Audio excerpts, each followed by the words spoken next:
नमस्कार, फिर पैसा बोलता है में आपका स्वागत है, मैं आनंद श्रीनिवास। आज रविवार है, आपका सवाल का जवाब देने का समय आ गया है। आपका सवाल अंकिता जी पूछेंगे, मैं इसका जवाब दूँगा। सर अभी लगातार जो प्राइसेस हैं जैसे लैपटॉप्स है, स्मार्टफ़ोन्स हैं, कोई भी ऐसा प्रोडक्ट्स हैं उनके प्राइसेस लगातार बढ़ रहे हैं एंड कार्स के भी बहुत ज़्यादा प्राइसेस बढ़ रहे हैं। तो लैपटॉप इसका का क्या दाम तो मतलब 60,000 से लेके 85,000 तक पहुँच गया। 25,000 का लैपटॉप प्राइस बढ़ गया। करेक्ट। लास्ट ईयर ही शायद लोग कह रहे थे जो हमने लैपटॉप 63,000 के लिए हैं वो इस समय इस चाहे बल्क में ले रहे हैं तो भी वो 86-87 से कम का पर पीस हमें नहीं पड़ रहा है। हाँ, तो इसका क्या मतलब सर इन्फ्लेशन हमेशा अब इंडिया में बढ़ता ही रहेगा? अरे साहब बोल रहे हैं कोई इन्फ्लेशन नहीं है। आप बोल रहे हैं इन्फ्लेशन है। हमारे घर के पास ऑफ़िस भी इधर ही है, आपको पता है। एक ब्राह्मण का खाने का रेस्टोरेंट है। इसे हम ब्राह्मण रेस्टोरेंट बोलते हैं तो कि प्योर वेजिटेरियन खिलाते हैं। एक मील का कॉस्ट ₹80 होता था।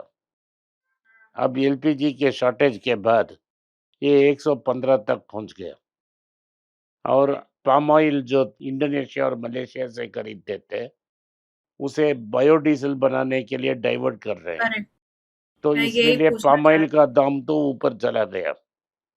हिंदुस्तान यूनिलीवर ने आप देख लो, सोप और शैम्पू का प्राइस बढ़ा तो दिया। सर इससे बिस्किट्स और स्नैक्स इन सब पे भी बहुत फ़र्क पड़ेगा इनके प्राइसेस पे। बहुत फ़र्क पड़ेगा। अब 2 रूप से कर सकते हैं कि आप 100 ग्राम का बिस्किट आप ₹10 में बेचते थे, अब क्या करेंगे पैकेजिंग स्मॉल कर देंगे, 80 ग्राम देंगे और उसे ₹10 बोलेंगे। ₹10 वो 10 ग्राम का ये ₹12 नहीं बोलेगा, 80 ग्राम का ₹10 लेगा।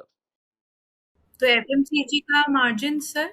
सारे श्रिंक हो जाएँगे। नहीं, इधर प्राइस को इंक्रीज़ करेंगे, क्वांटिटी को कम करेंगे, सो प्रीमियमाइज़ेशन करेंगे और प्रॉफ़िट मार्जिन बढ़ाएँगे। वैसे ही नेस्ले ने किया ना, किटकैट का साइज़ स्मॉल कर दिया, प्राइस को बढ़ाया, दोनों तरफ मुफ़्त प्रॉफ़िट्स, तो नेट प्रॉफ़िट 17% और 20% ऊपर गया। साइज़ को भी कम करो, प्राइस को भी बढ़ाओ। तो एफएमसीजी कंपनीज़ का सर इस समय क्या मार्केट शेयर क्या रहेगा? अभी एफएमसीजी कंपनी का सेल्स कम होगा मैडम, क्योंकि अब क्या होगा कि अगर ये जंग और 10-15 दिन चले जाते हैं, तो पेट्रोल डीज़ल का दाम बढ़ना ही है। ओवरऑल ऑल गुड्स का दाम बढ़ेगा, लोगों को नौकरी नहीं लगेगा।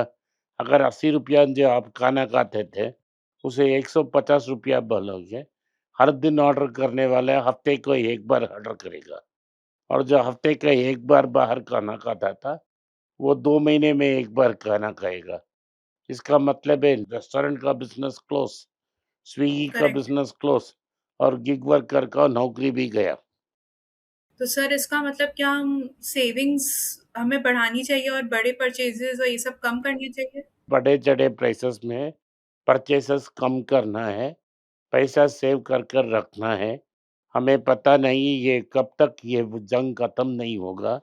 अगर ये जंग और जारी रहती है जून तक, तो खरीफ का क्रॉप आ जाएगा और खरीफ का समय आ गया, अभी भी हमारे पास फर्टिलाइज़र नहीं है।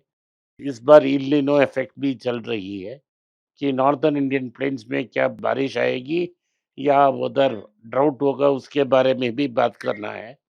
तो अगर ड्राउट आ गया तो और फूड का भी प्रॉब्लम बढ़ जाएगा। एल निनो 30 इयर्स में ऐसा नहीं हुआ है। अब अगर साउथ इंडिया में ऑलरेडी हीट वेव है और लोग बोल रहे हैं कि दिल्ली में भी है, हीट वेव चल रही है। ऑल ओवर नॉर्थ है सर। चेन्नई में आप घर से बाहर नहीं आ सकते हैं ना, हम भी नहीं आ सकते। करेक्ट। 4 बजे के बाद ही बाहर आ सकते हैं। It is very difficult sir. तो इससे क्या होता है कि all prices are going to go up. Sir लोगों की एक ऑब्जर्वेशन है कि आपका जो इंक्लिनेशन है वो साउथ बेस्ड कंपनीज पे बहुत ज़्यादा है। तो ये एक कोई परसेप्शन है या इसके पीछे कोई और रीज़निंग है? बहुत लोग ये सोच रहे हैं। बहुत ठीक उन्होंने सोचा क्योंकि मैं साउथ में रहता हूँ और मुझे मेरा मॉडल ऑफ इन्वेस्टिगेशन में promoter integrity is very important. So promoter के बारे में हमारा सारा जानकारी होना चाहिए। क्योंकि मैं साउथ में रहा हूँ, चेन्नई में रह रहा हूँ, बैंगलोर और हैदराबाद भी जानता हूँ। मेरा ज्ञान साउथ इंडियन प्रमोटर से ज़्यादा है। करेक्ट। सो जैसे तंगमइल का प्रमोटर को मैं खुद जानता हूँ। मैं उसके लिए गारंटी दे सकता हूँ। लेकिन पीसी ज्वेलर्स का प्रमोटर मुझे पता नहीं, तो मैं उसको ही दूँगा। दूसरी बात है कि मैंने सॉफ्टवेयर में 25 साल पहले काम किया था, विप्रो के साथ काम किया था, उस समय प्रेम जी एक्टिव होते थे, तो मुझे प्रेम जी के बारे में पता है। और जहाँ मैं रहता हूँ, उनसे 500 किलोमीटर ही टीटीके और टीवीएस का घर है। सो टीटीके और टीवीएस के बारे में मैं जानता हूँ। तो ये प्रमोटर के बारे में सब कुछ पता होना चाहिए before putting correct. Our money. क्योंकि मैं साउथ में रहता हूँ, मुझे सदर्न प्रमोटर्स के बारे में अच्छा जानकारी है, इसीलिए मैं बोल रहा हूँ। लेकिन अगर गोदरेज का कंपनी खरीदना है, तो मैं ज़रूर हाँ बोलूँगा, क्योंकि Godrej is above all this. आज मिंट में फिरोज़ा गोदरेज ने इंटरव्यू दी है कि वो 2 कंपनी को पब्लिक डालेंगे। एक है गोदरेज कैपिटल, दूसरा है गोदरेज केमिकल्स। तो मैं हाँ बोलूँगा। मेरा गोदरेज कंज्यूमर में शेयर्स है। मेरा गोदरेज प्रॉपर्टी में 1-2 शेयर्स है, बहुत एक्सपेंसिव है। तो गोदरेज की सारी कंपनीज़ मेरे पास हैं, टाटाज़ की सारी कंपनीज़ हमारे पास हैं। जहाँ तक मुझे ये बियॉन्ड डाउट जान होता है कि प्रमोटर इज़ अबव बोर्ड, मैं लूँगा। लेकिन इधर बैठ के मैं गुजरात की प्रमोटर के बारे में जज नहीं कर सकता। इसीलिए मेरा बायस साउथ इंडिया के थ्रू है। एंड ताकि लोगों को और पता चले सर, नॉर्थ इंडियन फर्म्स के बारे में शायद नॉर्थ इंडिया में तो लोग बैठ के जानते ही होंगे।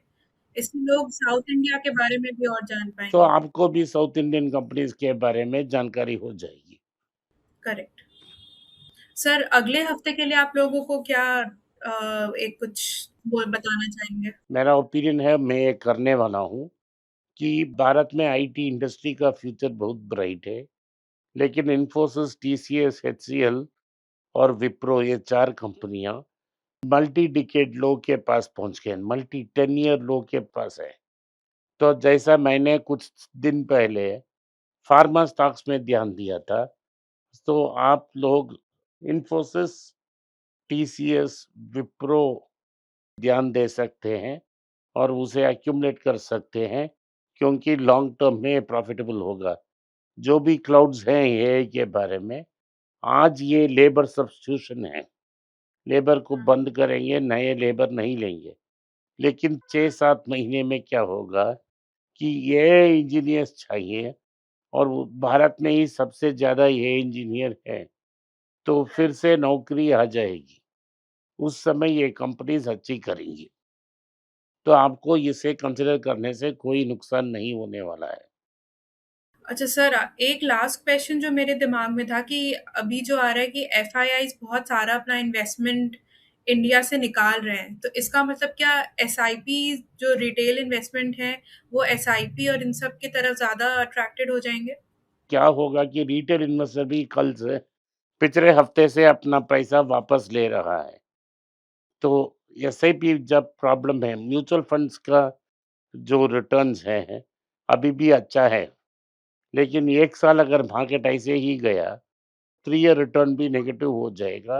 लोग म्यूचुअल फंड से पैसा बाहर निकालना शुरू कर देंगे। तो मेरा एडवाइस ये है कि आप 400 ग्राम का सोना रखें, अपना मेजर पैसा बॉन्ड पे रखें, हर महीने जो इंटरेस्ट आती है वो स्टॉक में डालें। एंड गोल्ड को लेकर सर वही कि अभी लेना ही चाहिए हमें गोल्ड? लेना ही, अगर शादी का झमेला है तो लेना ही पड़ेगा। जब तक वॉर कंटिन्यू होगा और कम होता ही जाएगा। लेकिन रुपया भी ढीला होगा, रुपया भी गिरेगा। आज के लिए इतना ही। आपने इस पॉडकास्ट को सुना, इसके लिए मैं आपका आभारी हूँ। हो सके तो वीडियो को लाइक कीजिए, चैनल को सब्सक्राइब कीजिए और बेल नोटिफिकेशन दबाएँ।